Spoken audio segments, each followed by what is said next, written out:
midday check-in. You already know. Midday Java, pour it up strong. Half the day gone, but we still on. Midday Java, talk that truth. Fuel for the grown, spark for the youth. Sun high grind, live city on go. Deadlines, headlines, what you need to know. Health, wealth, culture, power. Real conversations every hour. Sip slow, but the message move fast. We building the future, not stuck in the past. Community rising, voices louder. Midday Java, energy, power. Midday Java, pour it up strong. Pour it up strong.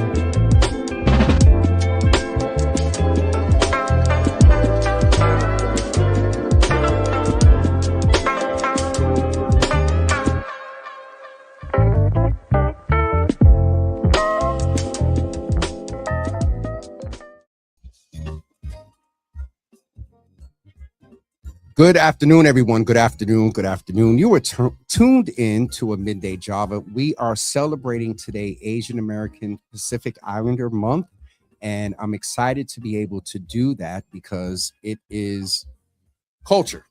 It is culture, a part of our, well, things are interesting in this country right now, but, you know, the melting pot that we understand that everything in this country that contributes to making us that melting pot, our Asian and Pacific Islanders are a part of it.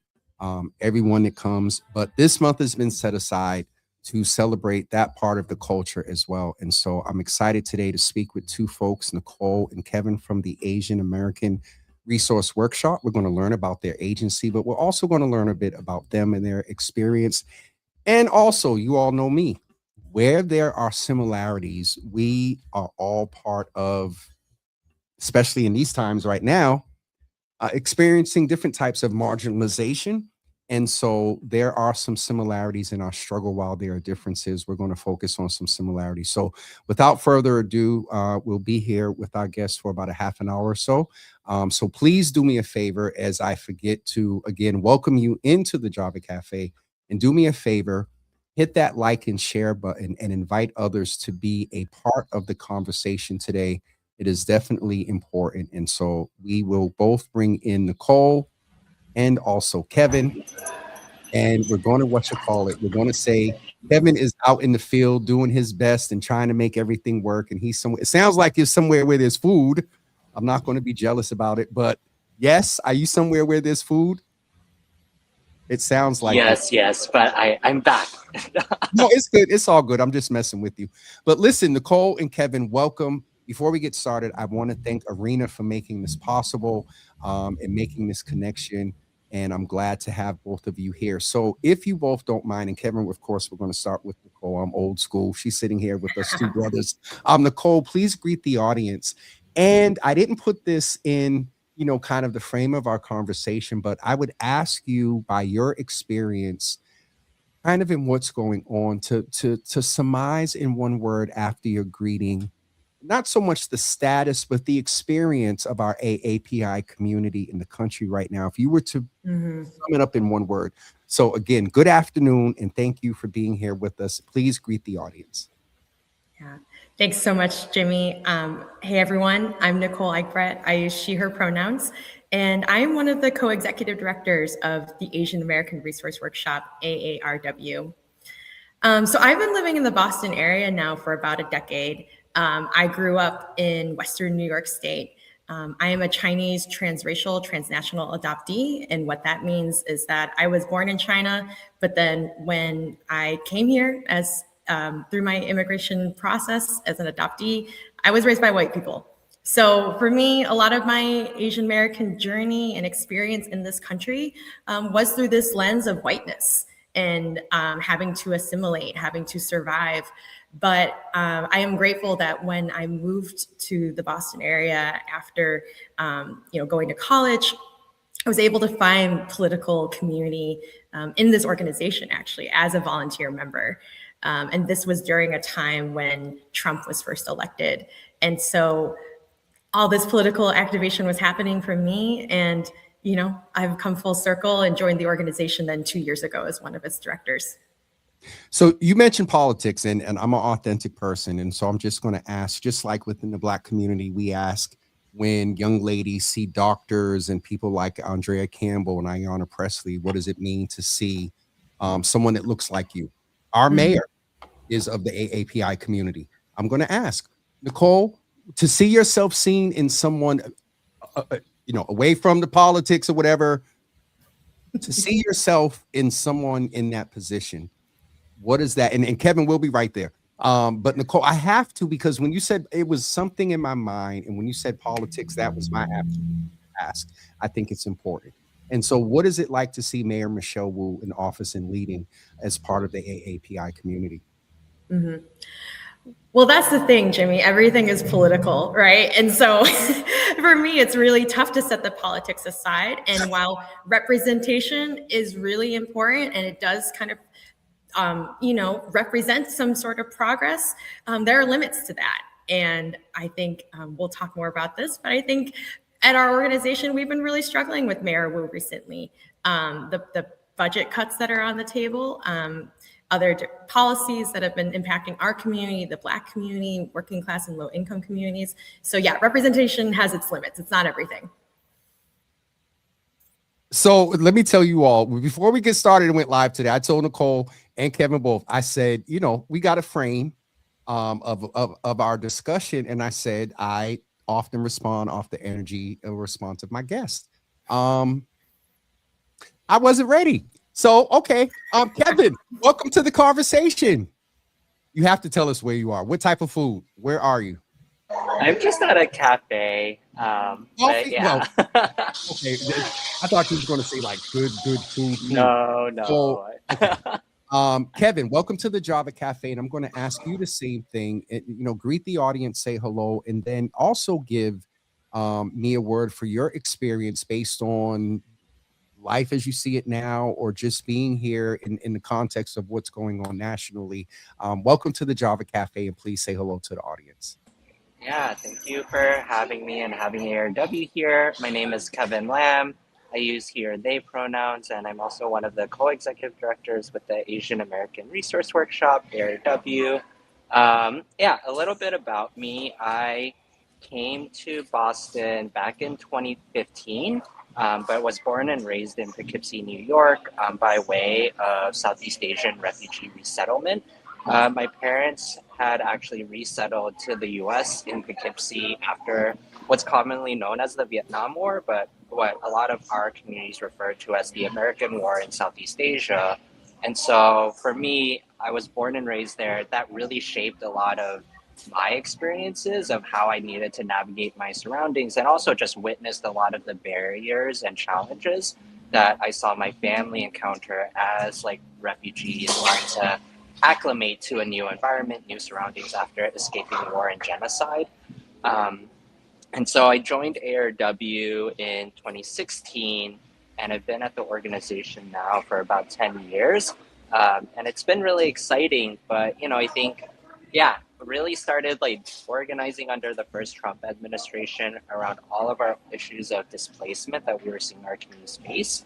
And I think, it's over the 10 years, one of the biggest things that I think really sits with me around one word to describe this moment and even past, I think, is just a lot of resilience. I think being able for our communities to come together, oftentimes when there's not enough resources to make it work, to really lean on each other to build and also to really show up and protect and defend our communities. And so I think for me, yeah, what really stands out is, for better or worse, this feeling of resiliency, even in the most trying of times, especially under this current administration. Absolutely. I want to, jump right in and ask you because, Nicole, you mentioned that your lens of life experience is very different. And Kevin, now, first of all, let me just say that, again, this is authentic space. What's up with the migration from New York to Boston? I'm not just going to let that go. I'm like, wait a minute. Welcome. We're Yeah, glad to have y'all here. But when you said New York, I said, okay, what is it about drawing from New York here to Boston? Totally. Yeah, we're both from upstate. Yeah. Also, another sister that moves in the space of equity within the Black community, Sheena Collier, from Boston While Black. She is from Albany. And so shout out to y'all for coming and making Boston better. And so, Nicole, let me ask you, you talked about the lens being very different. We don't want to make presumptions about your life experience based on how you appear. And so what has it been like? Presumption was that you'd be able to speak to your parents and grandparents, may presumably coming, maybe a few decades ago when, you had to assimilate, but you have a different experience. And so what was that like for you with the awareness of your typical migrant brother and sister experience? Yeah. Yeah, I think for me, it felt atypical because I felt very isolated. I was growing up in a pretty small rural community, mostly white people, not many people of color, let alone immigrants. So I think for a long time, I was kind of looking around trying to find leaders and models of other Asian Americans who reflected my experience. And so I think that was part of the reason why I needed to head east and come to a city like Boston eventually, because I needed to be in a more diverse urban community where I would find, not only, again, people who looked like me, but more people who shared my life experiences. And then, and most importantly, political values. So again, it just constantly comes back to like the personal being political for me. So I can see you probably being a guest on another show soon in a whole particular or different place because you're very, and you get this, you're very political. Okay. Kevin, can you tell me about your experience? Is it similar? Is it, what has been the experience as far as coming, and tell us, and you did a little bit before, but and I keep using this word, it sounds a little bit negative, but like assimilation or lack of better words, folding into or whatever, in the context of where we are now and also being able to celebrate, the parts of the culture. I think you ended your first response around the commonalities and where we, have ways maybe to come together. And so what has your experience been like, from either grandparents or parents? Yeah, I think for me, yeah, so my family, we ended up in Poughkeepsie through refugee resettlement. A lot of Southeast Asian refugees during after the war, just around like some political ed, is that folks didn't really have a choice of where they were resettling. It was just kind of, they were just dropped into different neighborhoods, and my family ended up in Poughkeepsie, New York, and that is just where we ended up being born and raised. And I think what I shared is, yeah, because of the conditions in which my family was resettled into, we were actually the only Southeast Asian family in the area from when I was born until I finished high school. And so I think up until like 21, there was this yearning for me to find community. And I think the essence and value of community is so deeply integrated in like how I see my family, my grandparents, my aunts, my uncles, and like my like community have really like found each other and built relationships. I think for us, community became the most important aspect of being able to hold relationships with each other after, you know, displacement from war, from genocide, from the use of chemical warfare that displaced a lot of our communities. And so, I think for me, the way I ended up in like Asian American movement spaces was oftentimes because of this yearning to find Southeast Asian community that often I didn't have for the majority of my life. Um, and, I think in the 80s and 90s, yeah, and for Asian communities right now, like there's still the fight against the quote unquote model minority myth, this idea of assimilating to not make waves. And that was something my parents definitely like ingrained or taught me is like, yeah, we should not make waves. We should not disturb anything. We should just kind of go with the flow. And I think a lot of that was because of the challenges and barriers that a lot of the Southeast Asian refugee community was experiencing. And it was better to just try to move as easily as possible to not make waves, to try to rebuild. And that meant the more we were able to assimilate, the more folks were able to adopt what is the dominant culture, it would be easier to move. But, I think my parents and we've had this conversations. They're US citizens, and they're like, you are American, but they're like, we are not. And I'm like, wait, but you all are also citizens too. And so, right, I think there's this narrative about who gets to be defined as American and not. And I think my parents who have lived in the US for over 40, 50 years, still to this day are like, we're not American. And I think part of that is because they don't see themselves reflected in policy and laws that are actually benefiting them in our communities.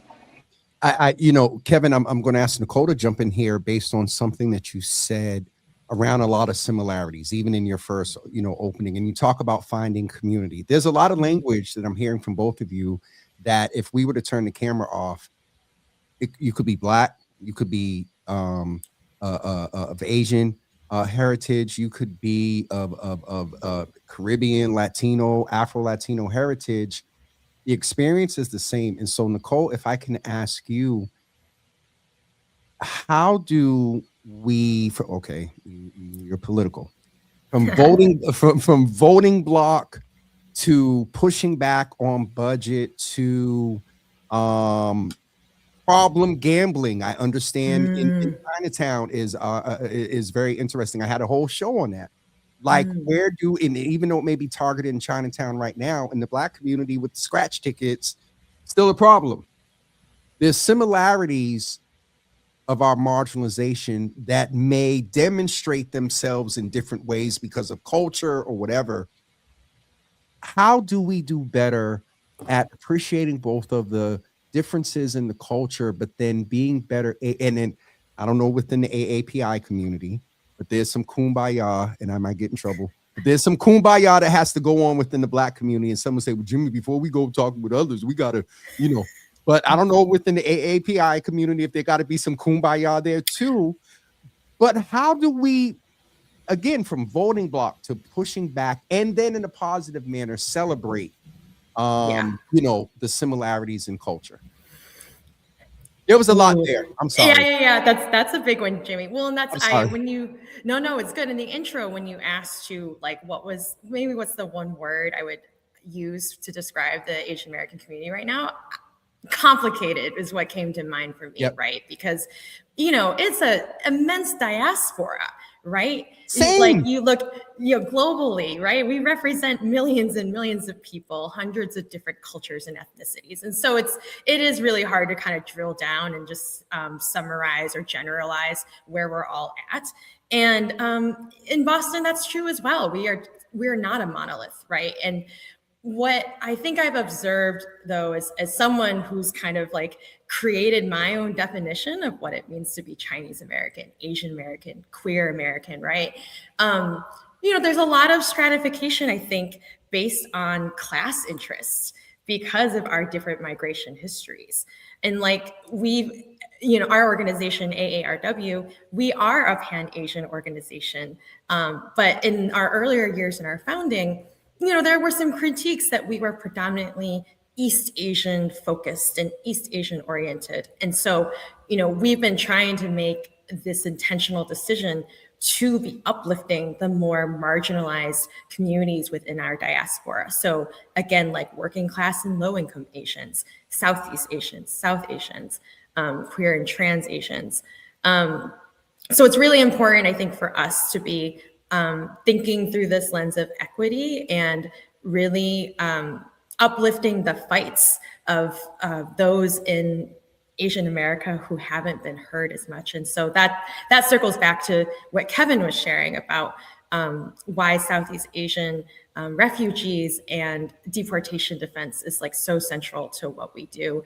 And it's very present in Boston, right? Boston has a huge, beautiful Vietnamese community, largely in Dorchester, and then just outside the city. Like I'm calling in from Revere right now. I just met a wonderful Cambodian elder who's been here since he was resettled in 1984. So when we talk about immigration and just like the struggles right now around deportation, we're trying to make sure that Asians are not left out of that narrative. Absolutely. Kevin, I want to ask you to give your thoughts there as well, where there are similarities. You mentioned community. You said the word similarities. What is your perspective as well? Yeah, I think very similar to what Nicole shared. I think, I think there's a lot of like inner work that we have to do as a community. I think for AARW, at being a pan-Asian organization, as Nicole has shared around what were the critiques before, I think for us at AARW, something that we've really been intentional about is, right, like we actually want to build collective power for systemic change and structural change that really shapes policies and rights that really reflect the needs of our communities and all communities. And so I think for us, what that looks like is still creating the nuanced spaces that really support like the leadership of working class Southeast Asian, South Asian communities, young people, monolingual community members to really build their leadership and organize. But I think for us, the piece that gets woven together is creating these spaces for relationship building, because I think relationships are so foundational for how we build power, and also the ways in which, right, being able to develop shared political consciousness about how our struggles are connected. And so for AARW, in our fight around Southeast Asian deportations, right, we talk about like the history and legacy of Southeast Asian deportations is because of US military intervention in Southeast Asia. But because of that historical context, we understand what war and militarism has had in terms of effect on other communities, other countries. And so for our fight around Southeast Asian deportation, it's also calling for US accountability around the war machine. And that we understand that like there were policies in the 90s, that federal policies passed that really explicitly targeted Black and Brown communities, that Southeast Asian folks were then impacted and funneled into the prison to deportation pipeline.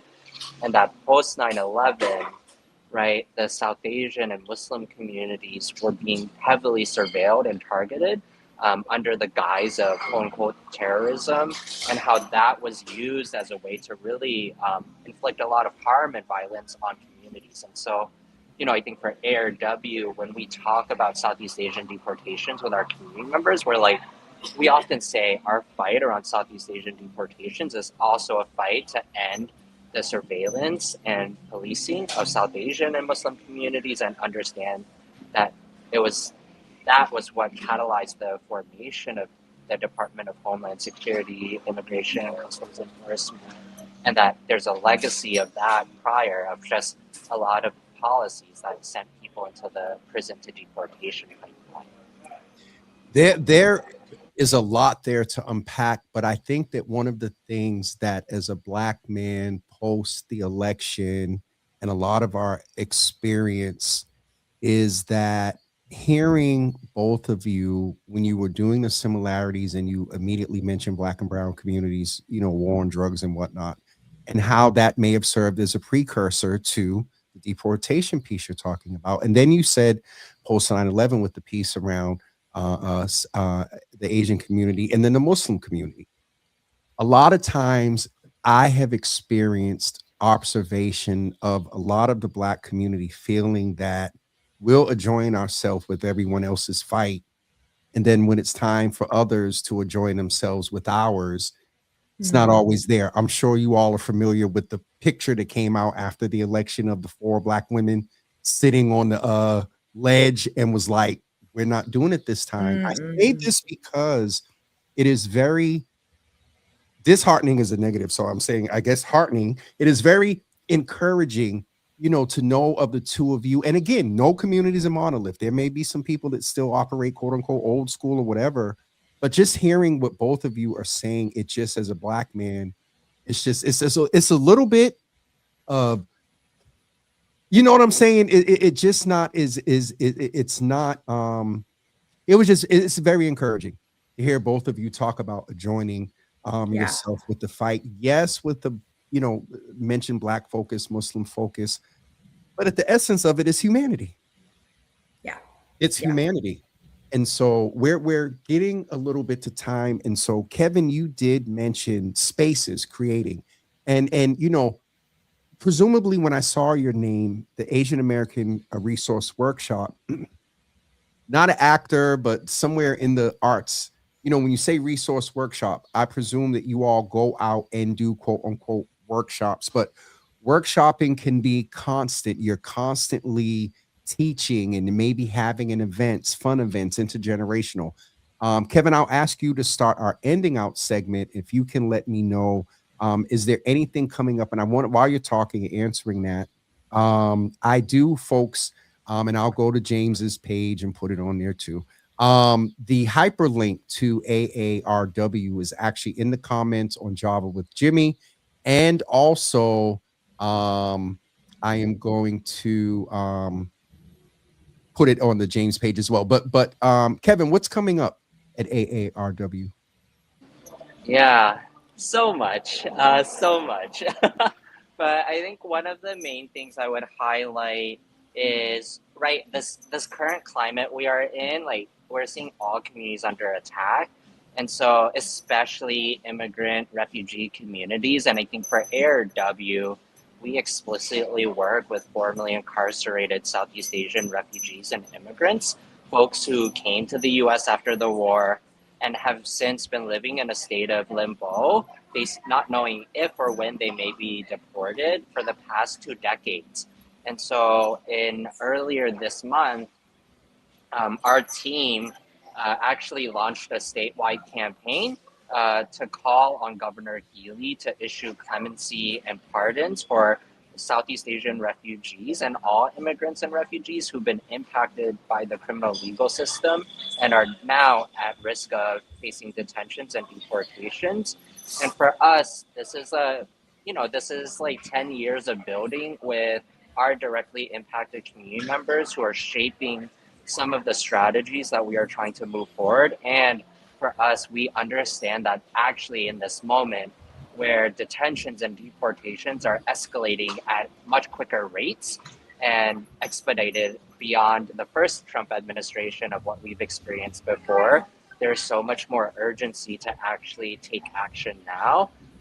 And the ways in which we understand, while the federal climate may feel really hard to move things, there's actually a lot of local and state level organizing and power building that can be done that could really transform a lot of the lives of our communities who are directly impacted by some of these very key issues. And so, I think for AirW, one of the key campaigns that we launched is the statewide pardons campaign, doing political education about what is a pardon, how do you get one, why is it important, how could it support people's fight against deportation, and like who are actually the folks involved in making those decisions at the state level.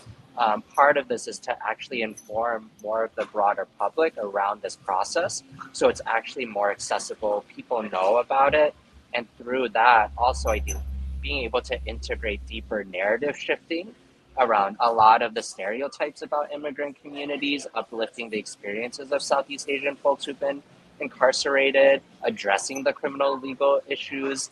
And I think for us, again, really building true solidarity that bridges across communities of the Southeast Asian deportation fight is also a fight for Black liberation, is also a fight against all detentions and deportations, because we understand how all of our different communities have been linked in the struggle for each other to really fight for our freedom and our liberation. It's not often where I'm a little either tongue twisted or don't know what to say because it's real. It's again the similarities. And so before we're here for another 10 minutes, Nicole, I'm going to ask you to close us out. And I challenge you to in your close, talk about the importance of, yes, we may require some kumbaya moments within our own cultures and communities, but how do we unify around a lot of the stuff that Kevin said? I'm listening to him, and again, if I turn the camera off, he could have been Latino, he could have been Black, he could have been Muslim, That's right. so queer, so anyway, Nicole, take us home. Yeah, thanks, Jimmy. At the end of the day, right, we're all human. Each of us wants safety, dignity, and the opportunity to thrive. And that's what our organization is really committed to fighting for. And not just for Asian Americans, right, but the whole multiracial community across Greater Boston and, statewide and nationally. So in addition to our Pardons campaign, we know that another struggle that working class people in our city are facing is housing justice and gentrification and displacement due to rising rents and development without displacement protections. And so we are also trying to be on the front lines fighting for rent control. And we're really proud to be part of this multiracial statewide coalition called Keep Massachusetts Home. In the fall, we collected more than 124,000 signatures from Massachusetts voters. And right now, we have until June 14th to collect another 25,000 voter signatures to put rent control on the November 2026 ballot. And so for us, this is really, again, not just about Pan-Asian power building, but also multiracial power building, because we know that people are struggling to put food on the table because they can't afford their rent. And when a loved one is detained or deported, usually their housing is the first thing that falls into crisis. So that's, another way that we're really trying to build that solidarity. And then lastly, I guess I just got to bring us back to that question from the top, Jimmy, around Mayor Wu. AARW is part of the Boston Better Budget Alliance. I gotta get it in before the interview is over, right? Because our city is facing a crisis right now, a fiscal crisis. And we are part of the Better Budget Alliance that is demanding that Mayor Wu and the City Council restore the $16 million of budget cuts. I'm about to book them. So thank you I got to respond to the email. We're teeing it up.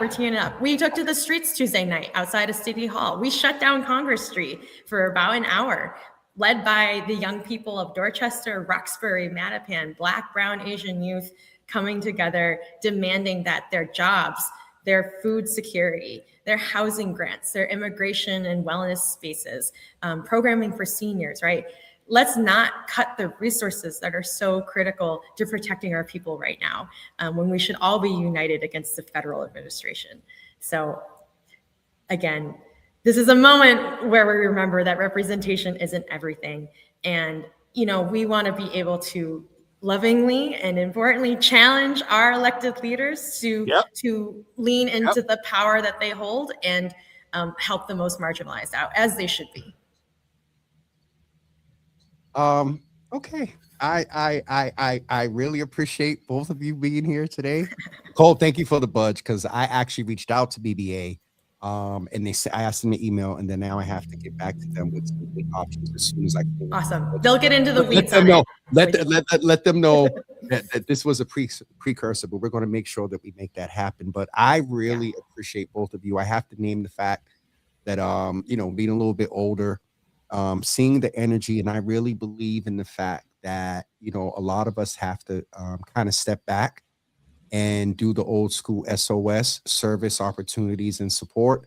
Service if you all need it, opportunities when they are there, and then support when you all want to do it on your own. That's a little more in the teen space, but just being an old head over 50s and knowing that you all are moving like this, and I hear philosophy that is so inclusive of just humanity and identifying, most marginalized outside of and within the. Yeah, I'm good. So it was a pleasure. I think this was actually, in 6 years. So Arena, thank you. I think I may have did one. We always acknowledge months, but I think this was the first show that we did to appreciate the AAPI community. And so you all kind of trailblazed here in the Java Cafe today and set some history and herstory. And so it is definitely appreciated. And please keep me abreast, and I will get that email out to BBA no later than tomorrow. So thank you for that as well. Thank you both for being here. And I'm sure. Thank you for having us. Oh, absolutely. And I'm sure we'll have. Love to come back. Listen, we'll be back. And it may not be on the AARW or just as young people or the political, whatever, but I wouldn't be surprised if y'all back up on my screen. So I appreciate both of you. And Kevin, go somewhere where there's food and not just coffee. Yes. I am known for my coffee, but yes, thank you so much for having us. It's water in here today, but I mean, it's Java. It's on brand. Yes, That's I almost said something. So let me get off of here. And again, thank you both for being here. All right. Thank you. Have a great day. Thanks, Jimmy. Be encouraged and take care of both of yourselves. Self-care. Thank you both. Thank you. Bye-bye. It was definitely a pleasure to have both Nicole and Kevin here with us today. And when Arena reached out, I was like, yeah, we're going to talk about where there are similarities. Yes, there are differences in how they demonstrate, but we got marginalized communities have more in common than we do not. So, all right. Today's Thursday. Today is my Friday. So we will not be back until Monday at 10 a.m. I just realized the music was playing in the background the whole time. I hope y'all didn't hear it. But we will be back Monday and Tuesday. Don't forget Wednesday and Thursday. Wednesday, no show.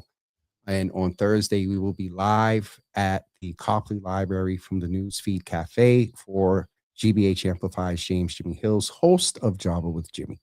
All right. Thank you all for being here today. And, and work with someone that's part of the AAPI community. Tell them happy AAPI Heritage Month. Find a way to show a gesture to celebrate. All right. Thank you all for being here today, and we will see you. I see a couple of comments. We will see you all tomorrow. We will see you all Monday at 10 a.m. Peace, everybody.